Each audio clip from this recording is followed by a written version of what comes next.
Would like to welcome you all to this seminar. I'm Nadim Rouhana.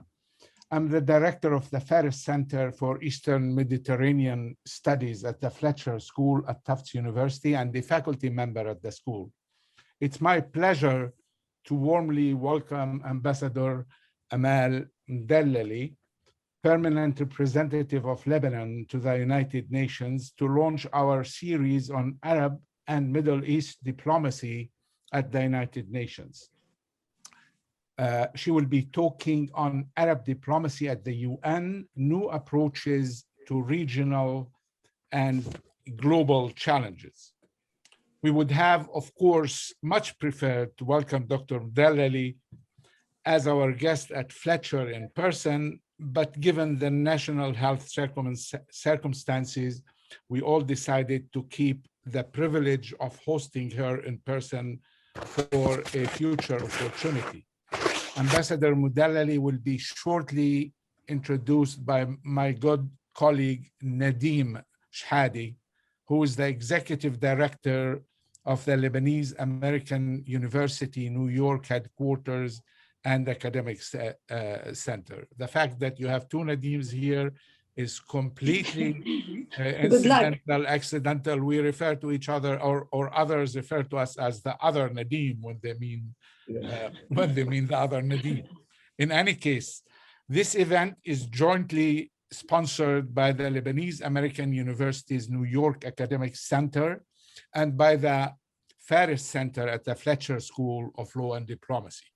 Nadim Shhadi and I thought that this project is most appropriate for both our centers. Our academic institutions focus on diplomatic work, on the role of the UN in international diplomacy, and on the Arab region and the broader Middle East. Therefore, we thought the series, which is introduced at a time of regional and global rapid change, will open a window to examining Middle East diplomacy. This will be achieved through discussing with the leading region's diplomats at the UN the current issues and concerns of each state and their priorities locally, regionally, and globally. This will include a historical and strategic perspective on addressing the region's challenges. The series will provide a unique opportunity to our community of scholars and practitioners of diplomacy and Middle East studies, and to the broader community interested in Middle East issues to get to discuss state diplomatic concerns, agendas, strategies, and constraints. We are fortunate, really fortunate, to have with us Ambassador Amal Mudallali to launch the series. And I now turn the floor to Nadim Shhadi to introduce Dr. Mudallali. Thank you, Professor Rouhana. It's really wonderful to be partnering with the Faris Center and with my friend, Professor Rouhana, and to have so many Fletcher students around. I spent 4 years at Fletcher, and I used to get sometimes Nadim's emails by mistake. You start typing Nadim and it comes, and very often start Nadim, you are wonderful, blah, blah, and then it would be for him, not for me. So now this series is also part of a program that is in collaboration with the Carnegie Corporation of New York about regional developments and about basically resilience and inclusivity in the region. So, Dr. Mudallali, Ambassador Mudallali, it's such a pleasure to have you. And you are an old friend, and you've been serving as ambassador and permanent representative of Lebanon since 2018. So prior to that, you were based in Washington, D.C., and you were the principal advisor on American affairs for Prime Minister Saad Hariri of Lebanon. You also followed on United Nations issues, and of course, there were so many issues in the last 10, 15 years that came up, including the Special Tribunal for Lebanon, including UNIFIL, including many issues that we'll talk about. So Dr. Mudallali was a senior scholar at the Woodrow Wilson Center in Washington, also focusing on Arab-American relations and the Middle East. She served before that also as late Prime Minister Rafiq Hariri's foreign policy advisor. She's a graduate of the University of Syracuse and Maryland with a PhD in political communications. And most importantly, you were awarded the Chevalier de la Légion d'honneur by the French government and several awards. It would take too long to list all of them. So we are based here in New York. LAU, the Academic Center, is based here 2 blocks away from the UN. I personally am very interested in also the history of Arab engagement with the UN. It's amazing how many personalities were representing the Arab world. We had the cream of Arab intellectuals representing the countries at the UN. We also have here at LAU, and we are very proud of it, one of the biggest global MUN programs annually. We have it twice a year, run and trained by LAU students. So we have like 5,000-6,000 students sometimes coming from all over the world to New York for that. So I can't think really of a better way to start this series than with Dr. Mudallali, and you're most welcome. Thank you. Thank you.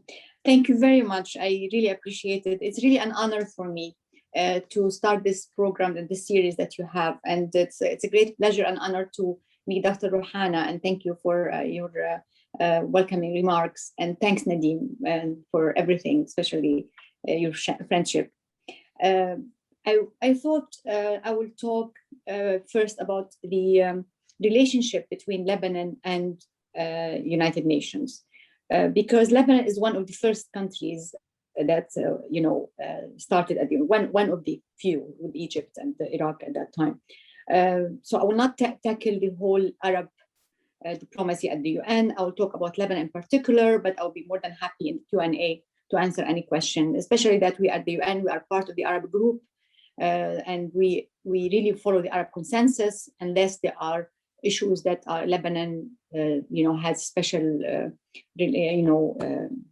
positions on them. So in our national capacity, we do something different, but usually we go with the Arab consensus on these issues.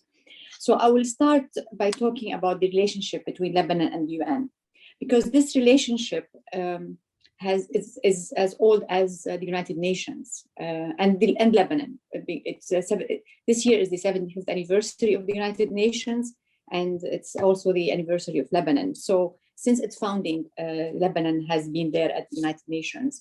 Lebanon attended the June 1945 San Francisco conference and was among the 51 countries that founded the UN, and was one of the first countries that signed the UN Charter also. Lebanon was a newly independent country. Actually, it was 2 years old, which is a testament to the leadership and vision of the early leaders of Lebanon that saw in this new organization a hope for a world that was battered by a brutal world war, but also optimistic about a new world order that was taking shape. The new independent Lebanon believed in the United Nations and its principles and purposes, and as a small state, saw in it a protector of the independence and sovereignty of small states. Lebanon had and continues to have faith in the United Nations as the body entrusted with the preservation of international peace and security, and upholds and respects international law. Lebanese officials saw in the UN, as one former foreign minister of Lebanon, he told the General Assembly 2 decades ago, saw in it a safe haven for states, particularly small ones, which find in the Charter the assurances they need in a turbulent world. The relationship between the UN and Lebanon has 2 important components. The first one is the peace and security agenda, and the second is the economic and social agenda i.e. the domestic stability, effective governance, poverty reduction, the working on the 2030 agenda for sustainable development. There are very few countries in the world where the UN is as invested and present in them and for so long as Lebanon. If we look historically at my predecessors, we see that there are two ambassadors that shaped these two agendas by their actions and large personalities. The first one on human rights and social agenda, Charles Malik, Lebanon's ambassador to the UN in the 40s, by presiding over the General Assembly and by being one of the writers of the Universal Declaration of Human Rights that he worked on with Eleanor Roosevelt and representatives of 3 other countries, he preserved a place for Lebanon and himself in the history of the United Nations. The Human Rights Declaration was adopted unanimously by the General Assembly, and Malik rightly called it one of the fundamental documents of this age, and I would say of any age. We are eternally indebted to his legacy of Ambassador Malik for raising the bar so high for anyone who represents Lebanon, especially on the issue of human rights. And for Lebanon, that has the responsibility to uphold the human rights as one of its most precious achievements at the UN, nothing Lebanon does should contradict its achievement on the issue of human rights. We are always aware of this responsibility. One has to live up to his country's legacy and preserve it. Now, the peace and security agenda. Lebanon is on the Security Council table. Ambassador Ghassan Touaini is the embodiment of the peace and security agenda. His legacy lives today in the form of the Blue Helmets in South Lebanon, in UNIFIL that has been preserving peace and security for the last 4 decades in South Lebanon. The Israeli invasion of Lebanon in 1978 led to the Security Council adopting Security Council Resolution 425 and then 426, which were to confirm the Israeli withdrawal and create a United Nations interim force in South Lebanon. This interim force has been in Lebanon for 42 years. 2 more invasions changed the role and mandate of UNIFIL. The 2006 Israeli invasion brought other resolutions. The most famous among them is 1701, which tackled the mandate of UNIFIL and enlarged it by increasing its force. And by the way, it's not really a ceasefire resolution. It's a cessation of hostilities resolution, which means the situation can stay fragile forever. The number now of UNIFIL forces is 10,000 troops from 32 countries. UNIFIL coordinates its work with the LAF, the Lebanese Armed Forces, and helps host communities with projects in addition to its role in preserving peace and security on the border. UNIFIL's mandate is renewed annually, and every year it's a tough battle to win the renewal without further changes to its mandate that Lebanon might object to. And this year we almost lost the resolution because of the pandemic. The General Assembly could not vote. So we had a very difficult situation, but we managed to some diplomatic moves to preserve that vote, and we did it again because the Israelis didn't wanted to drop the Kana part of it, of the resolution, which is compensation for Lebanon for the Kana massacre. But UN resolutions on Lebanon preceded the Arab-Israeli and Lebanese-Israeli conflict. The first resolution on Lebanon was adopted by the Security Council in 1958. Resolution 128 called for a halt of the United Arab Republic's interference in the internal affairs of Lebanon during the 1958 resolution. The Security Council decided then to send an observation force to Lebanon to make sure, quote, there is no illegal infiltration of personnel or weapons taking place across the Lebanese border, and asked the Security Council to take the appropriate measures to do that. The Soviet Union abstained then, and the resolution passed with 10 votes. Dear friends, nothing changes in the Middle East, but also nothing stays the same. Studying the history of the UN resolutions on Lebanon clearly shows that. The UN resolutions on Lebanon are 2 parts. One part that deals with Israeli invasions and violations of its sovereignty and territorial integrity, and part that deals with the domestic situation in Lebanon. 2 resolutions in the last 16 years were very consequential and played a role in the shaping of the history of the country. The first was the Resolution 1559, and the second was the Resolution 1757, which established the Special Tribunal for Lebanon and to end impunity. We talk about resolutions as if they are just numbers, But each of these resolutions came in the aftermath of tragedies and tremendous pain and loss for Lebanon and the Lebanese.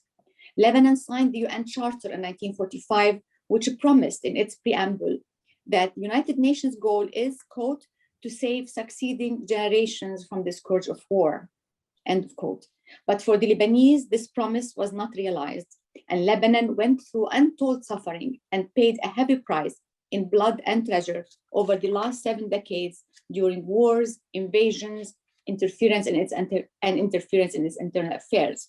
But had it not for the United Nations, the situation could have been worse. The UN has been a trusted partner for Lebanon and has always been there when Lebanon needed it. Nowhere was this more present than during the port explosion in August 2020, when the whole UN system was mobilized to help Lebanon with all its agencies. Its 26 agencies and funds lifted Lebanon up and helped the Lebanese cope with the worst disaster Beirut has seen in its modern history. Now, away from history, I would like to briefly tell you what we have been doing at the United Nations. What the Lebanese mission has done since I took over in January 2018, and how this helps Lebanon. We try to combine the two approaches that I talked about, focusing on the peace and security agenda and Lebanon's political issues at the UN, but at the same time, get involved in the global issues that represent the majority of the UN work and transcend specific nations to serve the whole world. Here, I want to recall how Charles Malik argued that a representative should adhere to what is distinctive of his or her people and their cultural significance while representing the country.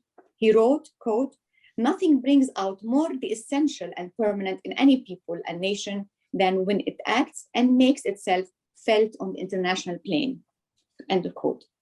We did not want to be defined by conflict and be seen only, as Ghassan Tuwaini said, becoming a country of crisis, a burden to itself and the world, end of quote. We embarked on a mission of uplifting Lebanon's profile on all fronts. We put Lebanon's name as a candidate for both the Security Council and the General Assembly, and most of the boards that are essential for Lebanon to take part of because of their economic and social significance, like UNDP, UNIFIL, ECOSOC, CSW, Peace Building Commission, and so on. In my first year there, I was elected Vice President for the Information Committee of the United Nations, which oversees the communication strategy of the UN. In 2019, we succeeded in getting the President's Academy for Human Encounter and Dialogue voted by the GA with 165 countries supporting it. I was appointed a co-facilitator for the Global Compact for the Environment by the President of the General Assembly and led the negotiations in Nairobi, Kenya with my Portuguese colleague that resulted in a roadmap for the Global Compact. I was also elected Vice President of the first committee of the GA, the Disarmament and International Security Committee. When the President left, I chaired the committee for the year. In 2020, Lebanon had a very successful year with elections at the UN. We won a seat at the Peace Building Commission, getting 170 votes, the same votes as Egypt, the highest votes. Egypt became the president of the commission representing Africa because it's Africa's turn for the presidency. In 2020, Lebanon was elected Vice President of the General Assembly, and I had the honor to preside over the GA several times. I was appointed by the President of ECOSOC as a co-facilitator and led the negotiations with my Bulgarian colleague for the high-level political declaration in 2020. We won elections for Ms. Naila Haidar for the Commission on the Elimination of All Forms of Discrimination Against Women. We are members of the Executive Board of UN Women. Today, an hour before we started this, just now, Lebanon won a seat on the CSW board and one on UNIFIL board. So we're happy. We are members of many groups, groups of friends at the UN, from protecting journalists to the future of the UN, environment and security. We had many initiatives at the UN.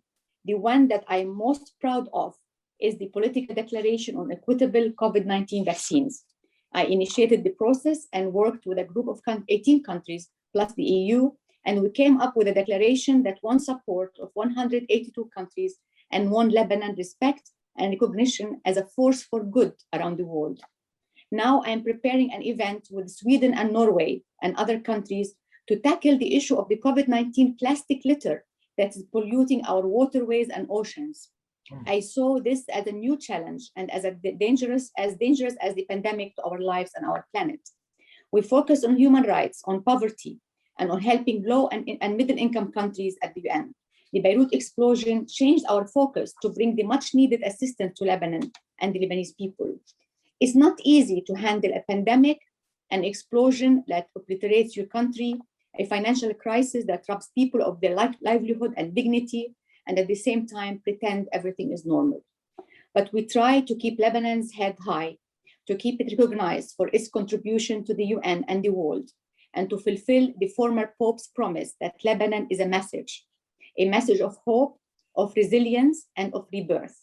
I would like to end with a quote from Ghassan Touaini's book, Let My People Live, where he wrote that Lebanon was not only the country that people immigrate from, it has been a destination for foreigners that freedom and beauty. He quoted the Roman philosopher Pliny the Son, who said, quote, "O visitor, remember when you are on this land that it is the one beloved by the gods. The gods have never abandoned my country and will never do." End of quote. Let us all pray that Ghassan Touaini is right today. Thank you. Thank you so much, Dr. Mudallali. Thank you.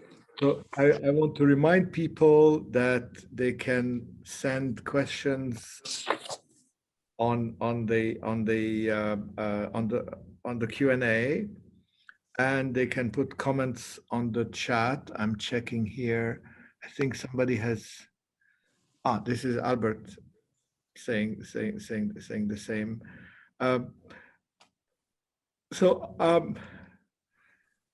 I'm going to start with the very obvious question, which also one of our students has raised.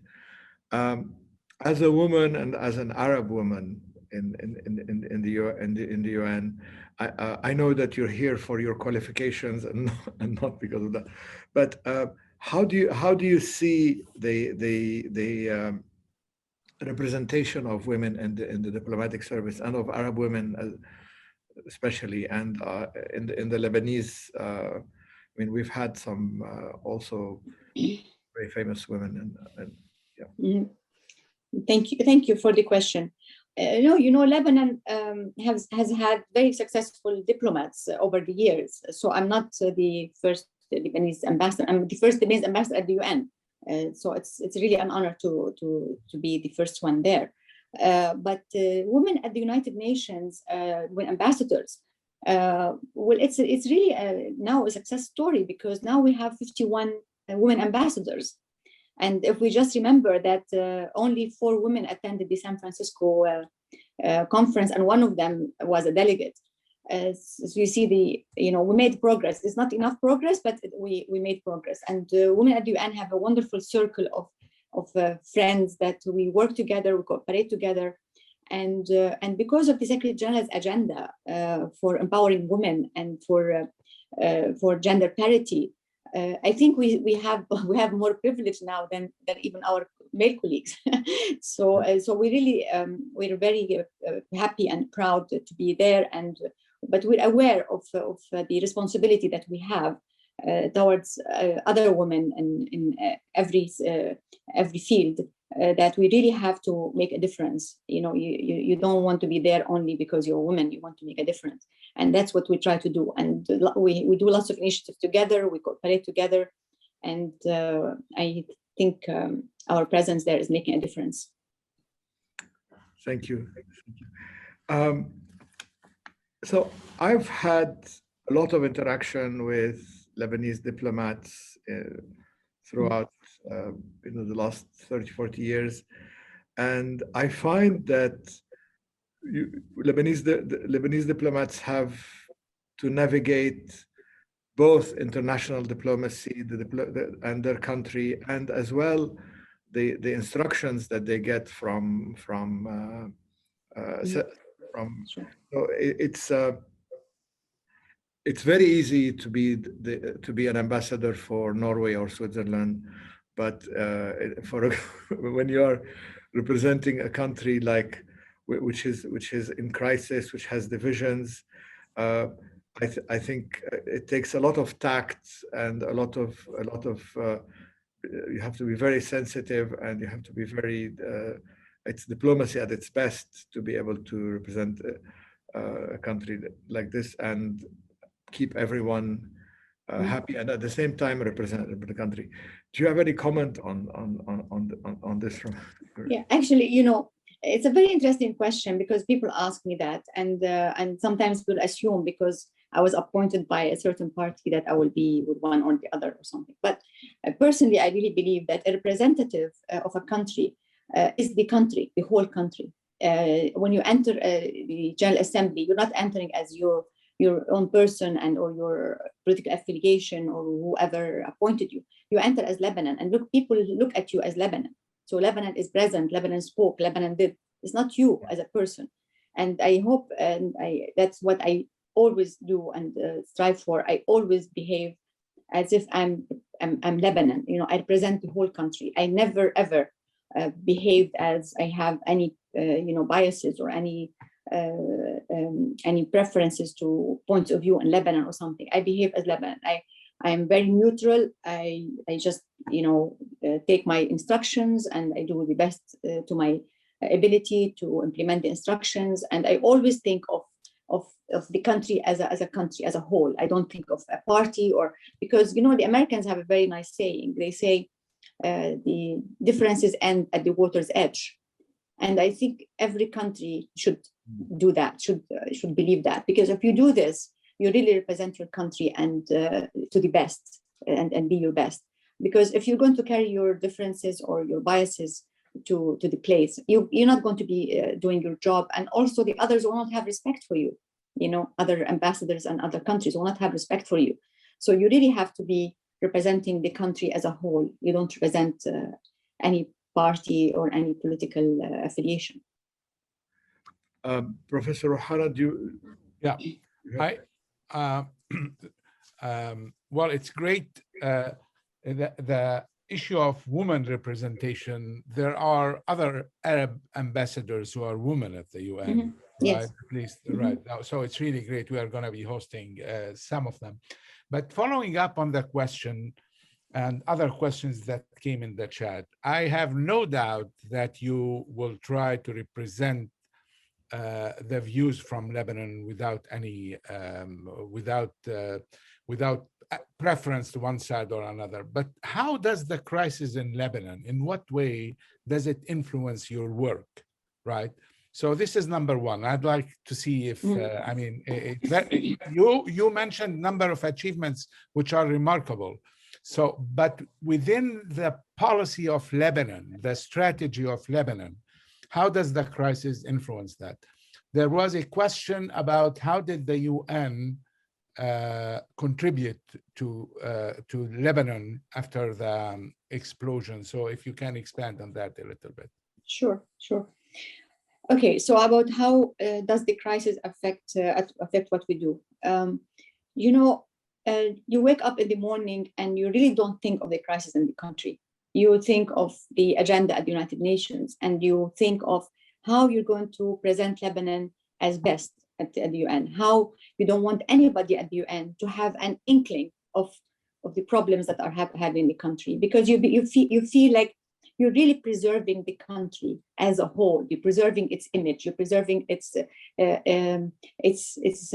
picture in the world, away from all the things that go in Lebanon. You cannot really let yourself be dragged to the internal situation in Lebanon, because you cannot do your job, if you do that.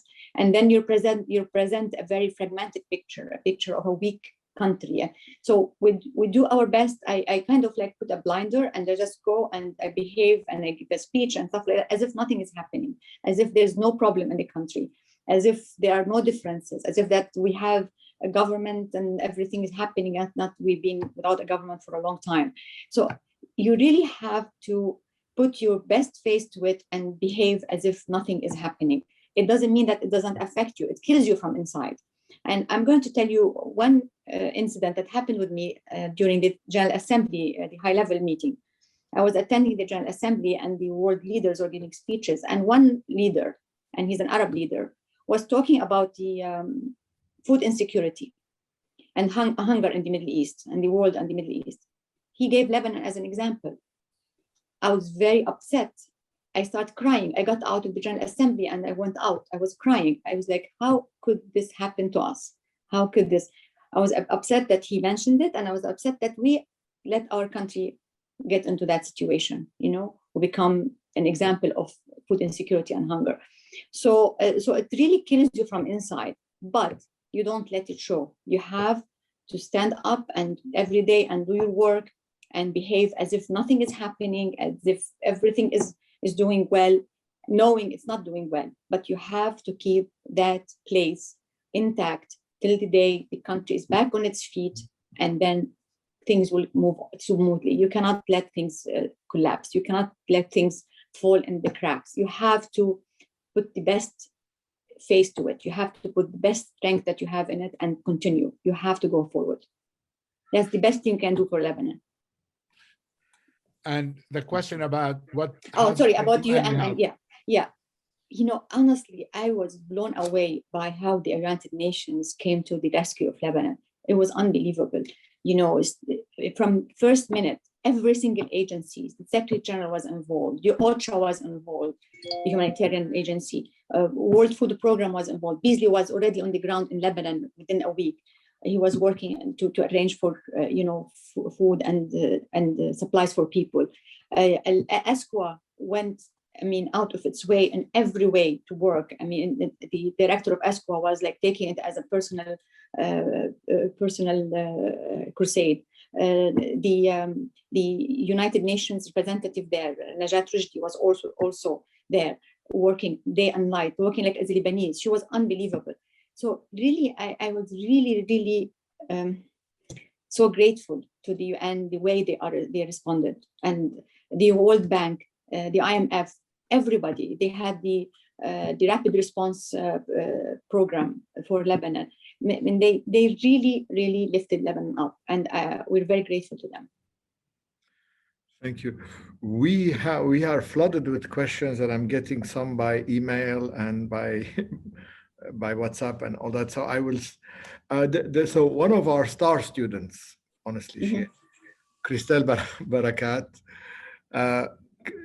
sent a question about disarmament. How come Lebanon has not yet signed the TPNW, even though it is not a nuclear state per se? Also, what is the most recent position of Lebanon regarding the creation of the Middle East nuclear-free zone?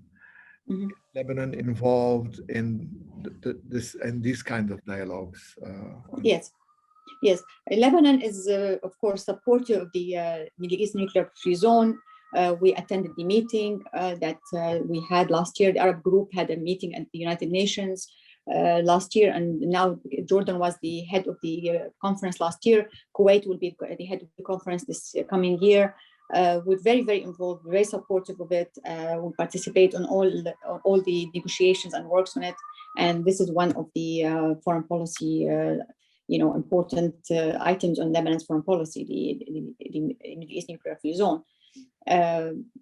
Signing agreements, I mean, this is something that really speaks to my frustration sometimes, because there are lots of agreements that we should be signing, but things are slow in Lebanon. So sometimes you really don't know why. I mean, you work and work and work, and people say, "Oh, it can be done." It's like, why? And then you discover there's no reason. Sometimes it's just slow. It's the process. But I'm working on it, and I hope we can sign that agreement. Last year we had, since I came in 2018, for instance, there's the capital punishment resolution, and Lebanon always abstains. And I was like, why are you abstaining? Because it's a moratorium. Why are you abstaining? We have a moratorium. And like, no, this is Lebanon's position. And I kept on and on and on. If you have a moratorium for 16 years and there's a resolution that is supporting the moratorium, why don't you support it?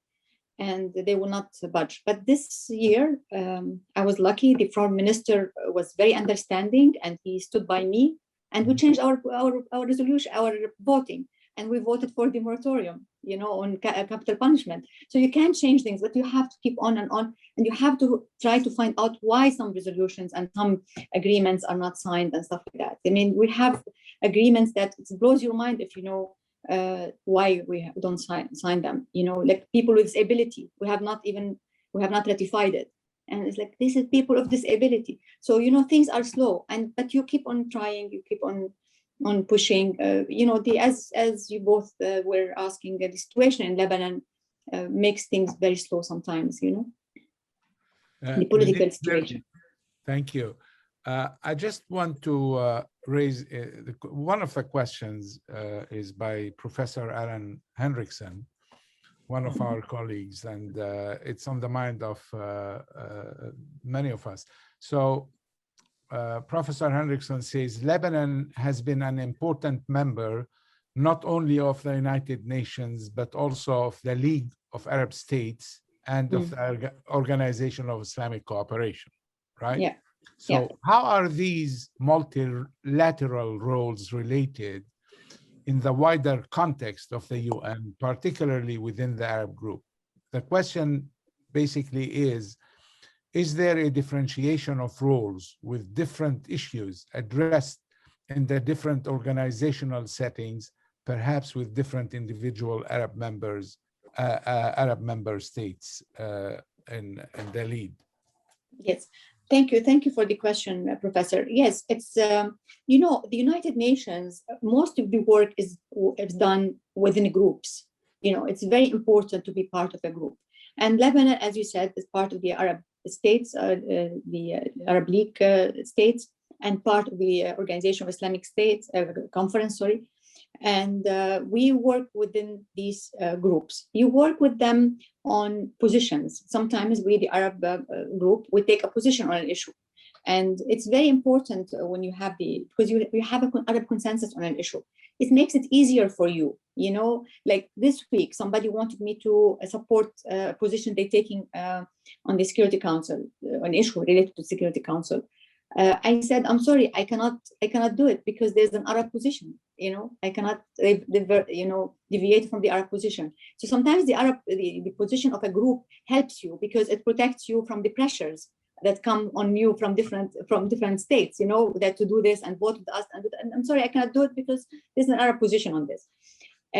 Sometimes it's hard because sometimes the position of your group ties you down because it's an issue that you feel very strongly about, an issue that your country feels very strongly about, and it represents something in your country that's important, but you have to abide by the position of the group. So you try sometimes to deviate. You try to say, I'm sorry, I appreciate this, but we have laws, and I have to talk in my national capacity. I cannot support you on this, or I have to get out of the consensus on this. Sometimes people don't like it. Sometimes they understand it.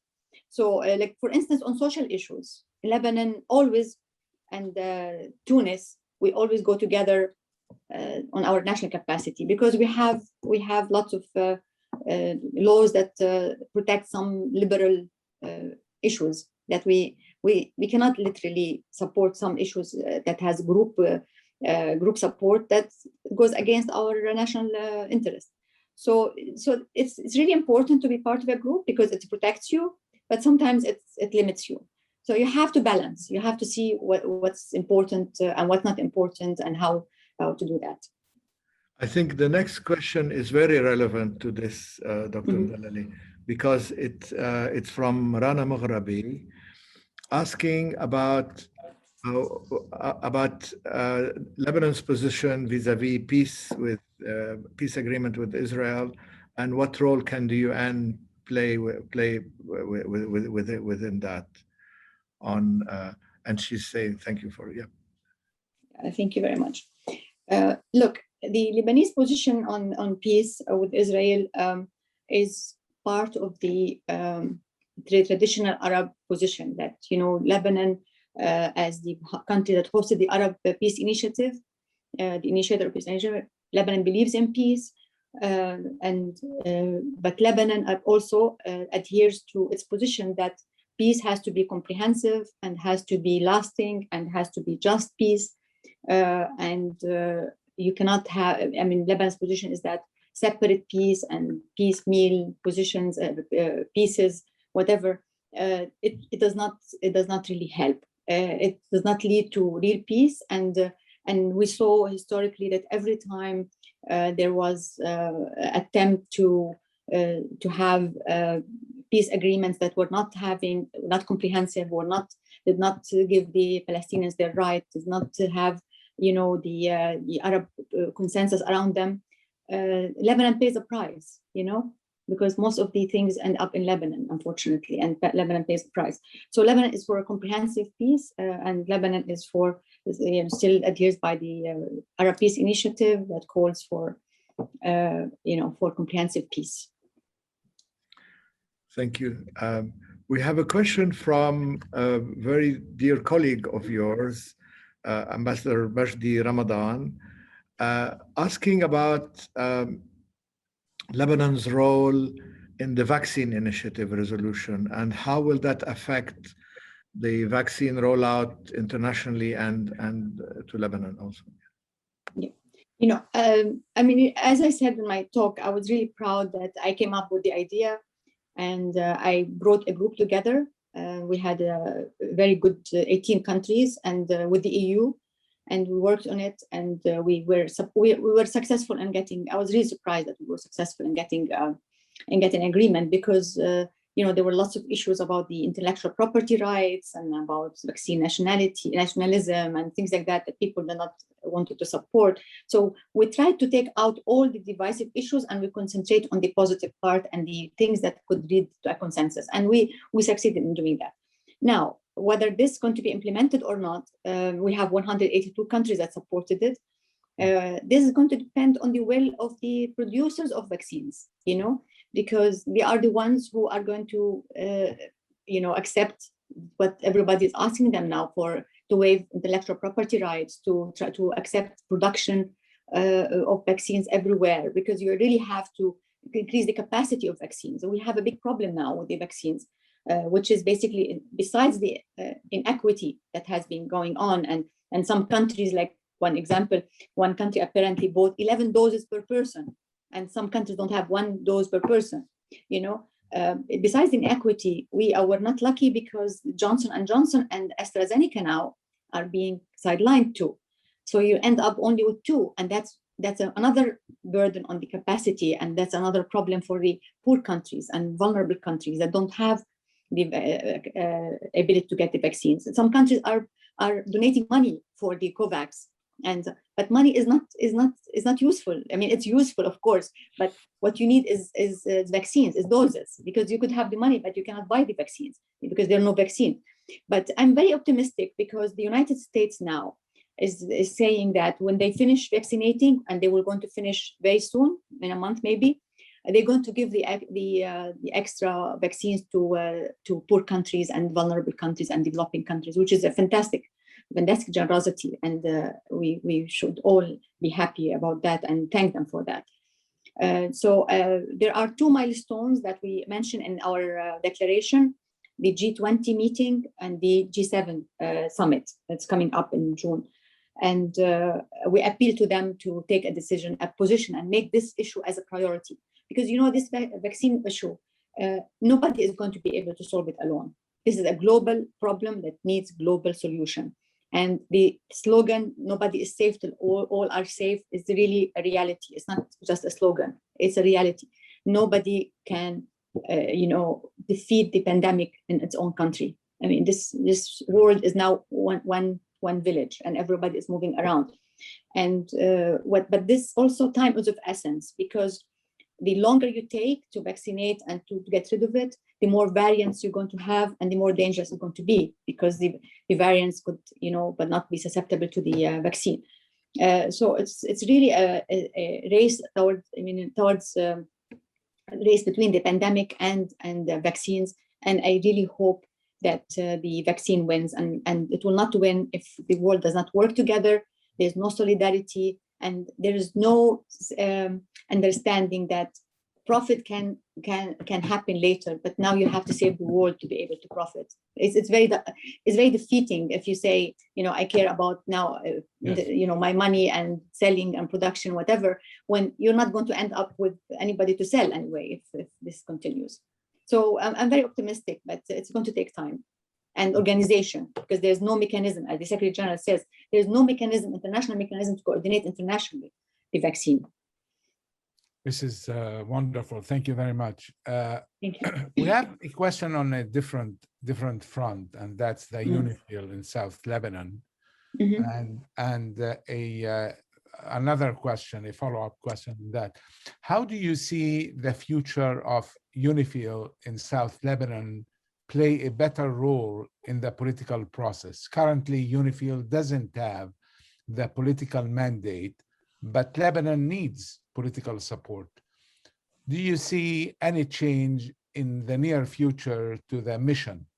Now, that's about the role of the UNIFIL. The second question is, do you, as the ambassador at the UN, do you have any role in preventing a confrontation between Israel and Hezbollah, between Israel and Lebanon? And well, in that case, it's really Hezbollah. So is there anything that could be done that you can do in that regard? Yeah, thank you very much for the question. The first question, I think it packed so many different questions that are not, I don't understand exactly what they're trying to ask, because they ask about the future of UNIFIL, and then it says doesn't have a political mandate. The UNIFIL doesn't have a political mandate. UNIFIL is there to just implement a UN resolution that has, of course, a political component, but it does not have itself as a force. It's a military force. It just implements a mandate that the Security Council gave it. It does not go and help Lebanon in its political life or interfere in political life of Lebanon or anything. It has nothing to do with that. It's just a military force that the Security Council gave the mandate to implement what the Council wanted from the force to do, and basically to have peace, to preserve peace and security and prevent any clashes or any confrontation on the border. And they do a very good job, actually, because without UNIFIL, you have so many times that there's so much tension on the border, and lots of things happen people don't know about, but they go and talk to both sides and try to lower the tension, and it's very important. Their presence there is very, very important. But the UNIFIL has no role to play in Lebanese politics or to anything to do with internal politics of Lebanon. So that's no role. Any role in preventing confrontation between Lebanon and Israel? Lebanon and Israel were engaged in border demarcation, and we have disputes over the border, over the blue line and over the withdrawal line and stuff like that. And these negotiations went on for a long time, and there's some progress on some of the points, but no progress on the others. The continued occupation of the Shaba farms and most of these points on the border continue to be a problem for Lebanon, and the only solution is of Israel withdraws. Uh-oh.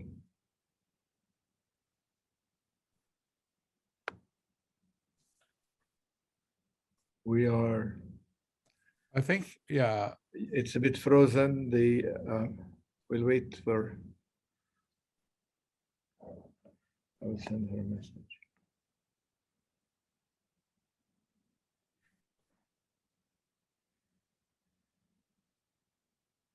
Yeah, it will take a minute maybe to restart. Or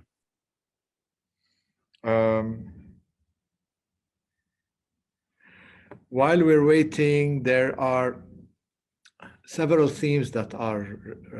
She'll come back. That are, I think, the political issue is being raised many times, and there we are. Welcome back. You are muted, Dr. Man. No, you have to unmute yourself, Amal. Oh, sorry. Yeah, I lost the connection. I don't know what happened. Yes. Where was I? I don't know where I lost you. I was just saying that this is something between the Lebanon, the states to work, with the mediation. States do this. Ambassadors alone cannot do these things. Ambassadors receive instructions from governments, so they cannot themselves. There's a similar question about the maritime border, which has not reached. Has it reached? Has the maritime border issue reached the UN? Any stage at the UN, or is it still bilateral? No, we haven't received anything because I don't think there's a Lebanese position already agreed on this. You mean the new talk about the new border? Yeah, the maritime border. Is there a UN role? We have not received anything from Beirut. Okay. You have greetings from Lloyd Baroudi, and I have to tell you that Lloyd Baroudi's father, who is Lebanese, was a big personality at the United Nations. He was the ambassador of Saudi Arabia for 35 years. Oh, that's so nice. Yeah. Yeah, say hi to him.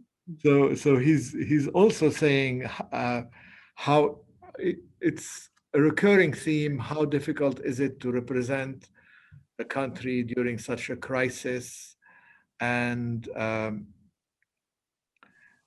how does and he's also asking a question which is repeated again about the neutrality of Lebanon. Is there anything the UN can do or has, because it's now a discussion in Lebanon about the neutrality. Has the UN played a role in that, or can the UN play a role? I thank you for asking me this question, because I hear it from the Lebanese all the time now. They ask me all the time on this question. There is a misunderstanding in Lebanon and also the world about what the UN can do and what cannot do. People forget that the United Nations is a member states organization. So we represent our countries in the United Nations. So the UN is the aggregate composition of all the states that are there.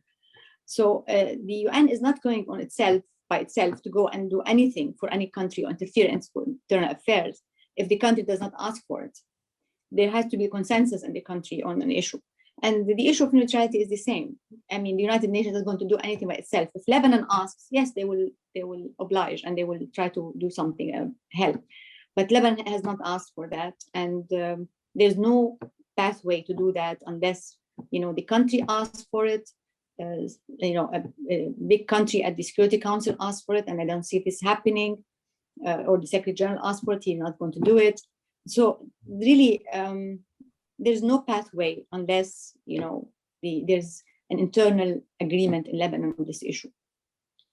Okay, Nadim, if you mind, we have a question from a former American ambassador to some capitals in the Arab world, William Rue, and he's a former colleague at Fletcher too. So his question is again about the political issue. The US government considers Hezbollah to be a terrorist organization. How do you explain to Washington that Lebanon allows it to be legal political party? First of all, I'm not the ambassador to Washington, so I ask him to send the question to our ambassador in Washington. Okay. That's all right. So I'll and I used to I think I know Ambassador Rua. He doesn't know, but I know him. Okay, so it's great that you know him. So it's I appreciate him, and he's a well-known ambassador, but it's not my portfolio. I'm frankly, Dr. Mudallali, I thought so, but I still, in fairness to him, I thought I should ask the question. Thank you. Yeah, we have a question from Ziad Ashar about any upcoming big roles for Lebanon, like heading the General Assembly or being part of the Security Council or any? Yeah, I love this question. I'll tell you why, because you're going to have fun now. Because people think that it's the muscles of the ambassador that makes him member of the head of the General Assembly or the Security Council, member of the Security Council. It's by turn. States take it by turn, and you are elected as part of your group. So when I first came, I noticed that Lebanon did not put their name for next, Security Council seat or General Assembly. I put them. So Lebanon's turn for General Assembly is 2044 or 43, something like that. And for Security Council, 2051. So I will be dead probably by that time. It's by turn, They had 193 countries, and you are part of your group. The Arab group is how many? 22 countries, and each one takes its turn. So you make the calculation, and you know when you're going to be representing. Now we have Tunis representing the Arab world. Next is going to be UAE. Yeah. On the Security Council. Okay, so this is not really a UN question, but I think it's a very important question by Chloe Koukjian. Do you think Lebanon will rise again, will be able to rise again, and will the UN be able, or international actors, to help in that? What's the role of the international community of international legality? I'm really a believer that Lebanon will rise again, and it's and I can see it as I can see the sun in the sky. It's going to happen, but it's personally, I'll talk. It's not up to the international community for Lebanon to rise up. It's for the Lebanese. We are the ones who are going to make this country stand back on its feet again, and by putting our differences aside, by thinking of the interest of the country first. By looking at what brings us together and not what divides us, and by looking at around the world, around the region and the world, people are moving forward. We are the only ones who are stuck, and we are stuck because of our differences and things that are not important in today's world. Today's world doesn't care about sectarian politics or who gets what and who represents what. I want the best person to represent me. I don't care what his, religion or race or nationality is, whatever. So, people have to move to the modern world. We have to move to the 21st century. Yeah, I would like to follow up, go back to the UN with two questions, really, for our community. The community interested in the UN work and the role of states. Number one is the question of when we are talking to students, let's say, right? You have a number of UN resolutions that are disregarded, right? They are not fulfilled, that states don't give them any consideration almost. So how do you deal with that in the UN? And number two, in terms of the role of states enforcing their policies on smaller states. And that's, the UN is arena for doing that. And we have, in the history of diplomatic work in the UN, it's full of examples of that. Is there a way to guard states' views and interests against big states' strategies and interests? Yeah. The first part of the question is about the resolutions. The resolutions are Security Council resolutions. And the Security Council is the only body at the United Nations that has the power to enforce them. But when you have a Security Council that's divided and the big powers are having their interests at odds, it's very difficult to have anything implemented. And other states, small states, cannot do anything to implement them.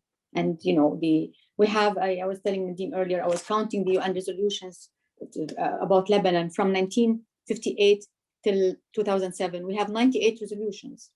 I mean, can you tell me how many of them have been implemented? You know, so it's very difficult because it's a picture, or it reflects the composition of the council. It reflects the politics of the Security Council and stuff like that. And it's, you know, everybody knows that the council most of the time is blocked by different interests and power politics and stuff like that. And it's very hard to implement Security Council resolutions. There are times in the Security Council where small states can make a difference, because you have the 5 permanent members and you have the 10 non-permanent members. Sometimes the non-permanent members, they get together and they work together as one group. And that's the time when they make a difference. But they really don't do it all the time, because the big powers also pull towards themselves members from here and there, from the non-permanent members. And you have also alliances, and you have, people taking sides and stuff like that. So it's very hard to get consensus and to make things move forward. What was the second part of the question? I'm sorry. Well, actually, you referred to that. It's Okay. How can states really stand up to Actually, I want to the power politics of the big states. Yeah, that's important. You know, I noticed since I came, there is a tendency now for big states sometimes to bully the small ones. Mm-hmm. You know, and this is happening, which is really unfair. And in voting for the Security Council, I try to support the small states, because if they are the ones who are right. Like, for instance, there was one small state, it was their turn to be on the Security Council. But there was a huge big state next to them in their region that decided, no, it happened twice for the last 2 years, that decided, no, it's not their turn. Like Djibouti and Kenya, it was Djibouti's turn. Kenya pushed it aside and they took it. And the African Union supported Kenya. So Kenya now is on the council. Indonesia and Maldives, the same. Maldives, it was their turn to be on the council. And they pushed them aside and they put their name, Malaysia, and it's a big country, and they won. I don't think this is right, because under this charter, everybody is equal. There's sovereign, equal sovereignty for everybody. So everybody should be equal, no matter their size is.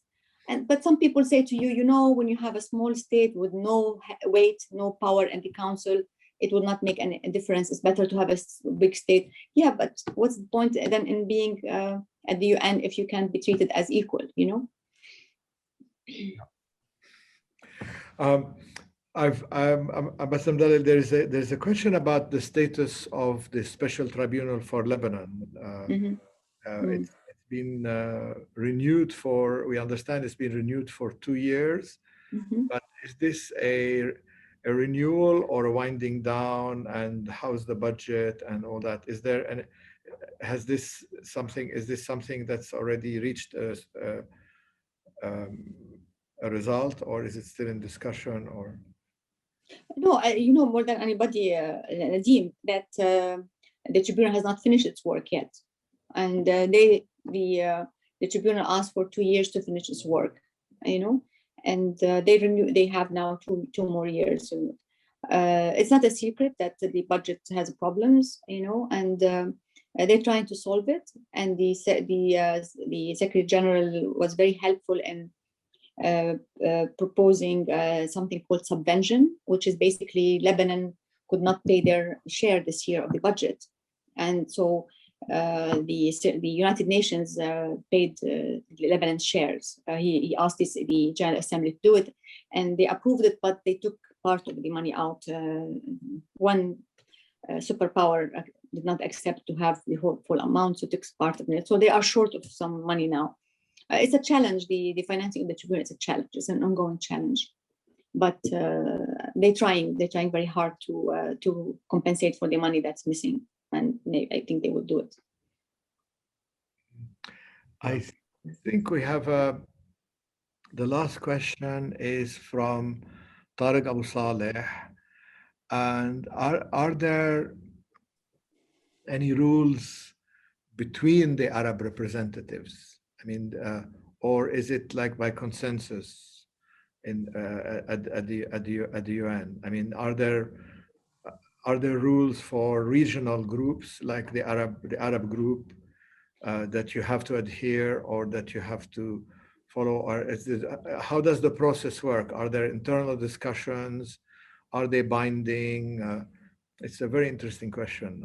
If you are part of a group, you have to abide by the group's rules and procedures, and you have to abide by consensus, in the group.